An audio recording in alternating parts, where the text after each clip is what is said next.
Bienvenidos sean todos a este video de Lincoln Knight. El día de hoy les hablaré de cómo la realidad ayuda a crear ficción y cómo ésta se complementa.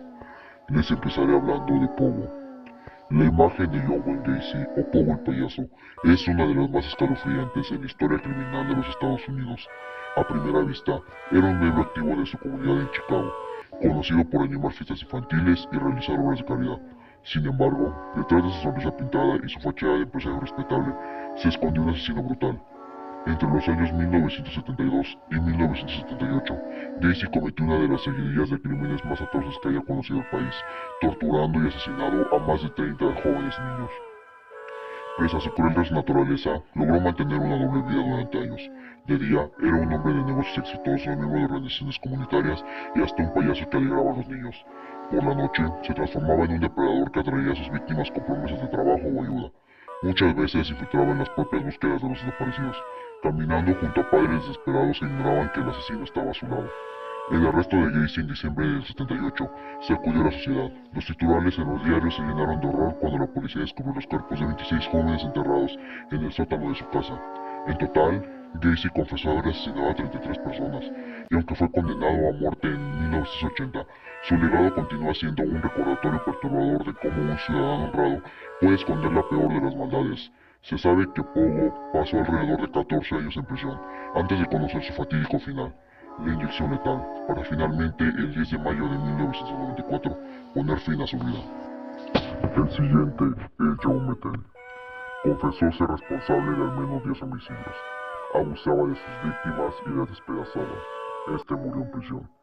Lo apodaban el hamburguesero, aunque también solían llamarlo el asesino caníbal, y ambos sobrenombres podían utilizarse para describir a este hombre y su escalofriante historia. Se acercaba a personas desamparadas, mayormente con problemas de drogadicción, y aprovechaba su vulnerabilidad para secuestrarlas, para después matarlas y luego desmembrar sus cuerpos. En alguna ocasión comió esa carne, como si se tratase de cualquier otro animal, y luego puso un puesto de comida para vender las hamburguesas que hacía con los restos de sus víctimas. Aparentemente, todo comenzó luego de una ruptura amorosa. Joseph Roy Meteny nació el 2 de marzo del 55 en la ciudad de Baltimore, Maryland. El estadounidense creció en un hogar de clase trabajadora, con un padre aparentemente alcohólico. Prestó servicio en el ejército y trabajó como camionero. Aparentemente, el uso de drogas fuertes fue algo que nunca pudo superar, incluso teniendo un trabajo estable y una familia de la que cuidar. Su vida cambió de golpe en julio del 94, cuando su esposa, adicta al crack, lo dejó llevándose a su hijo de tan solo 6 años. Meteny averiguó su paradero 6 meses después. Su ex esposa vivía con su camello, la persona que le proveía drogas, pero las autoridades habían puesto en adopción al niño luego de acusarlos de negligencia y abuso infantil. Joe los culpó por perder al pequeño, pero él tampoco pudo recuperarlo por su historial criminal.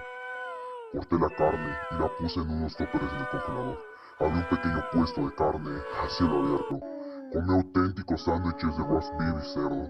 Ellos eran muy buenos, el sabor del cuerpo humano era muy similar al del cerdo. Si se mezclan, nadie puede notar la diferencia, afirmó Meteny en su juicio, un auténtico. El 8 de diciembre del 96 secuestró a su última víctima. El asesino caníbal quiso seguir con un modus operandi e intentó violarla, pero Rita Kemper consiguió escapar un momento antes de que el ataque sexual hizo la denuncia.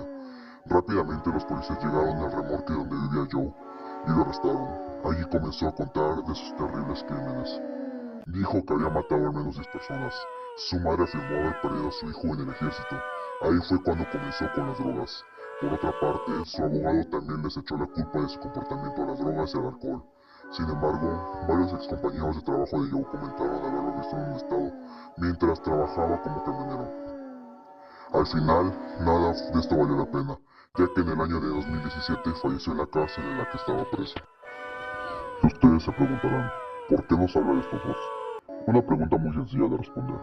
Es que las historias de estos dos son muy reconocidas en el mundo, y de hecho hay varias películas que son muy similares a esas historias, siendo las más populares Ronald McDonald, Chicken Storm Massacre y Pennywise Oit.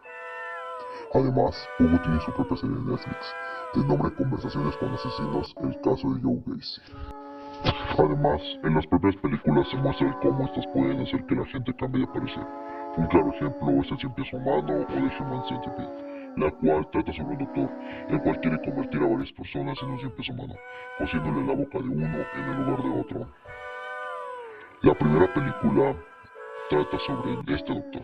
En la segunda se puede notar un cambio de parecer en un hombre que vive con su madre, el cual al ver la película tiene la visión de hacer su propio 100 peso humano, hasta el punto de secuestrar personas inocentes y de buscar a la propia actriz que interpretó el papel de una de las secuestradas del doctor en la primera película. Después de empezar a hacer su invento, resulta que todo esto es un sueño, pero aún así él tiene visiones de que lo hace. La tercera película se pone más rara aún, ya que los dos se unen en una cárcel para formarlo, pero aún así cada película de esta franquicia son más rara que la anterior. Y si tiene un pequeño cliché en el que si una persona la ve y es fanática, creen que va a pasar lo mismo al punto de llegar a ser a las personas paranoicas. Ahí se puede ver cómo la realidad también invade la ficción, dando pie a películas y series basándose en las historias de muertes, asesinatos e injusticias reales. Hasta pronto.